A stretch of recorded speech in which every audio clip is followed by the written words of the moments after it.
میکنی؟ من در تلویزیون کار میزنم. خیلی بیشی همونجا کو سر میکنی بیشی. همینجا بشینم. اخبار گفت. پول تا اینمونم. السلام علیکم تماشاگران عزتمند. این یک برنامه تلویزیونی اخبار است در سفینه. توسط به شما میستر کلی.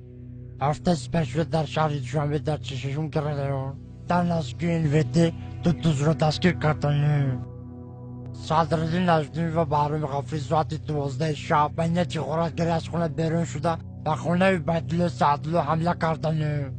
عبیدالله سعدالله در حالت مست خواب بوده. از کاسه عبیدالله سعدالله 180 درم، از درون شوفانر عبیدالله سعدالله چیزهای قیمت بها، توفیل میکا، دو پرکالو، دو پچکه چای، دو پرنسکی و دو ترکانی آن خانه را زیر کرده گریختند. از این کارها سردار گروه میلیسیا حسن چیلا خبر شده با کارگردان کرپسه جمهوری تاجیکستان خبر داده. کارگردان کرپسه جمهوری تاجیکستان دولتمند خال کرکی بیگ پرده قاسم از این کارها خبر شده. هر دین غارتگرها را دستگیر کرده و درون کاخ برباد بردن. صدرالدین نجمی و بهرام غفوری به درون کاخ برباد برده.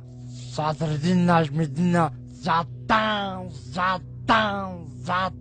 توبه کردم خدا و عصر میکنی. ای رو تسیا کدامی ژورنالیست دروغ میگه؟ تو در تلویزیون گپ زدی تو رو تمام جهان تماشا میکنه. تو دروغ میگی؟ تو رو خلق میدونی چیکار میکنه؟ سنگ شپت میکنه. نخود ژورنالیست دروغ بگه. چه داره بزنی؟ تو فالبینی دروغ گفته استی.